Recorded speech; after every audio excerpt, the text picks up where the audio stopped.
નમસ્કાર મારા વહાલા વિદ્યાર્થી મિત્રો, આજે વાત કરીશું ધોરણ 6 અને વિષય સામાજિક વિજ્ઞાનના ચેપ્ટર નંબર 9 આપણું ઘર પૃથ્વીનું સંપૂર્ણ મિત્રો સ્વાધ્યાય સોલ્યુશન મેળવીશું.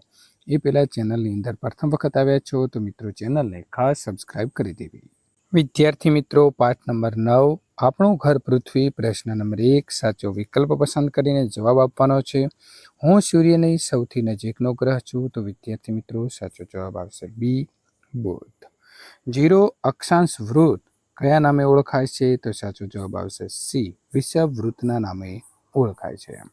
પ્રશ્ન નંબર 3 23.5 અંશ ઉત્તર અક્ષાંશ અને 66.5 અંશ ઉત્તર અક્ષાંશ વચ્ચે કયો કટિબંધ આવેલો છે, તો વિદ્યાર્થી મિત્રો સમશીતોષણ. હું મારી ધરી ઉપર 23.5નો ખૂણો બનાવું છું, તો સાચો જવાબ આવશે સી, પૃથ્વી. પ્રશ્ન નંબર 5 સૂર્યનો ક્રાંતિવૃત્ત વિષુવવૃત્તને વર્ષમાં કેટલી વાર છેદે છે, તો મિત્રો 2 વાર છેદે છે, એટલે કે બી. પ્રશ્ન નંબર 6 કોના અંતરાયથી પૃથ્વી ઉપર સૂર્યગ્રહણ જોવા મળે છે, તો એ ચંદ્રના. પ્રશ્ન નંબર 2 મને ઓળખો. મને ભીમકાય ગ્રહ પણ કહે છે, તો મોટો ગ્રહ તો આવશે ગુરુ. મને ઓળંગતા તારીખ બદલવી પડે છે, તો આંતરરાષ્ટ્રીય દિનાંક રેખા આઈડીએલ.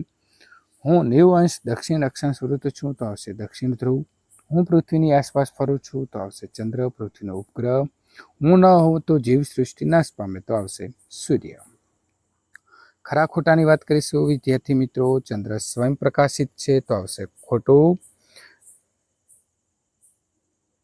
નેપચ્યુન નીલા રંગનો ગ્રહ છે, તો એ આવશે સાચું. પૃથ્વી ઉપર દોરેલી કાલ્પનિક આડી રેખાઓને અક્ષાંશ વૃત્ત કહે છે, તો વિદ્યાર્થી મિત્રો સાચું. ઊભી હોય તો રેખાંશ. 21 જૂને કર્કવૃત્ત ઉપર શિયાળો હોય છે, તો મિત્રો બિલકુલ ખોટું, ઉનાળો હોય છે.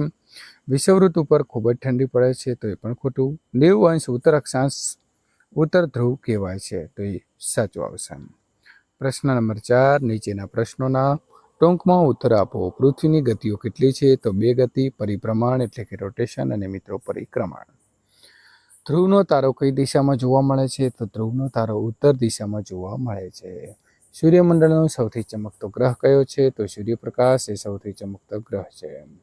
180 અંશ રેખાંશ વૃત્ત કયા નામે ઓળખાય છે, તો 180 અંશ રેખાંશ વૃત્ત જે છે તે આંતરરાષ્ટ્રીય દિનાંક રેખા એટલે કે ઇન્ટરનેશનલ ડેટલાઇન આઈડીએલના નામે ઓળખાય છે.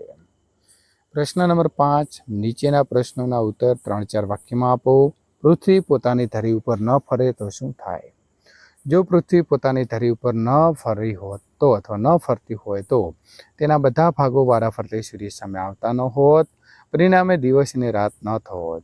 પૃથ્વીનો જે ભાગ સૂર્યની સામે હોત તેના ઉપર કાયમી માટે દિવસ રહેત, અને પૃથ્વીનો જે ભાગ સૂર્યથી વિરુદ્ધ દિશામાં હોત તેના ઉપર કાયમ રાત રહેત. અક્ષાંશ વૃત્ત અને રેખાંશ વૃત્ત.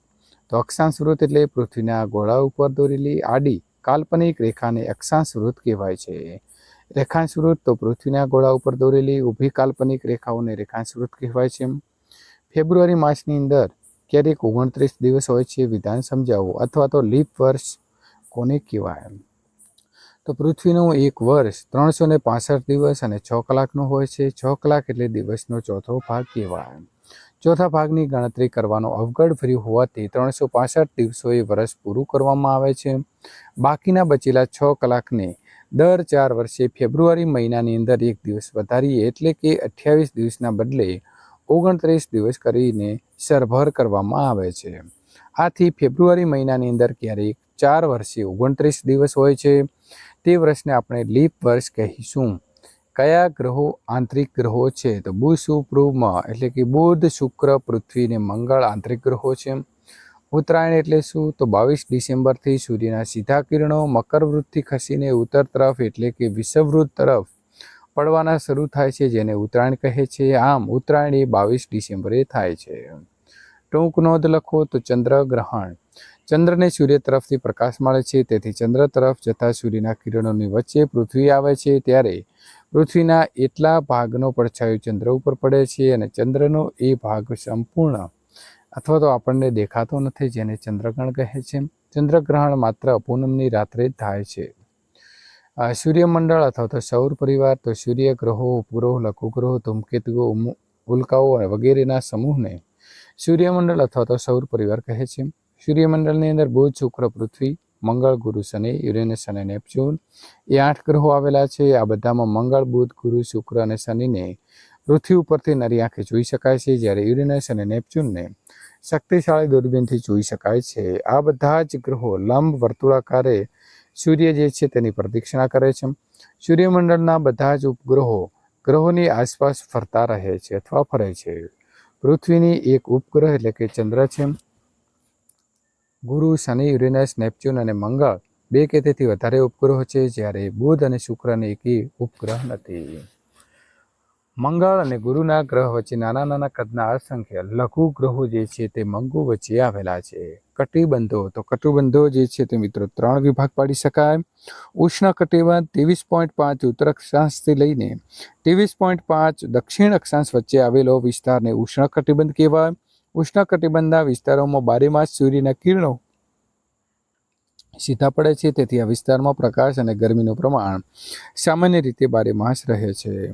સમશીતોષ્ણ કટિબંધ, તો બંને ગોળાર્ધના 23.5 અક્ષાંશની અંદર 66.5 અક્ષાંશ વચ્ચે આવેલા વિસ્તારો સમશીતોષ્ણ કહેવાય છે. આ વિસ્તારમાં સૂર્યના કિરણો બહુ સીધા કે ત્રાંસા પડતા નથી, તેથી આ વિસ્તારની અંદર પ્રકાશ અને ગરમીનું આખું જે વર્ષ મધ્યમાં સચવાઈ જાય છે. શીત કટિબંધ, તો બંને ગોળાર્ધના 66.5 અક્ષાંશથી 90 અંશ વચ્ચેના આવેલા વિસ્તારને શીત કટિબંધ કહે છે. તો આ વિસ્તારની અંદર આખું વર્ષ દરમિયાન કિરણો અત્યંત ત્રાંસા પડે છે, તેથી અહીં પ્રકાશ અને ગરમીનું પ્રમાણ 12 માસ બહુ ઓછું રહે છે. ધ્રુવો તરફથી પ્રદેશોને શિયાળાના અમુક દિવસોમાં સૂર્યનો પ્રકાશ મળતો ન હોવાથી એ પ્રદેશોની અંદર ગરમી મળતી નથી. સંપાત, તો સૂર્યનો ક્રાંતિવૃત્ત અને વિષુવવૃત્ત વર્ષની અંદર 2 વાર છેદે છે. જે દિવસે બંને એકબીજાને છેદે તે દિવસને સંપાત દિવસ કહેવામાં આવે છે. તો સંપાત દરમિયાન સૂર્ય તરફ ખસતા જતા ઉત્તર ગોળાર્ધમાં 22 માર્ચથી દિવસની લંબાઈ જે છે તે વધતી જાય છે અને રાત ટૂંકી થાય છે. ઉત્તર ગોળાર્ધની વાત કરીએ તો 21 જૂને વર્ષનો લાંબામાં લાંબો અને રાત ટૂંકામાં ટૂંકી હોય છે. સૂર્ય દક્ષિણ તરફ મોં રાખતા દક્ષિણ ગોળાર્ધમાં 24 સપ્ટેમ્બરની દિવસની લંબાઈ વધતી જાય છે અને રાત ટૂંકી થતી જાય છે. દક્ષિણ ગોળાર્ધની વાત કરીએ તો 22 ડિસેમ્બરે વર્ષની અંદર લાંબામાં લાંબો દિવસ અને રાત ટૂંકામાં ટૂંકી હોય છે. વર્ષ દરમિયાન 21 માર્ચ, 8 અને 23 સપ્ટેમ્બરના દિવસે સૂર્યના કિરણો વિષુવવૃત્ત ઉપર સીધા પડે છે, તેથી આ દિવસને અને રાત બંને સરખા થાય છે, જેને આપણે વિષુવ દિન તરીકે ઓળખીએ છીએ. વિદ્યાર્થી મિત્રો, આ પ્રકારના સોલ્યુશન મેળવવા માટે નીચે ડિસ્ક્રિપ્શનની અંદર આપેલી જે લિંક છે એના ઉપર ક્લિક કરીને ત્યાંથી સોલ્યુશન મેળવી શકો છો.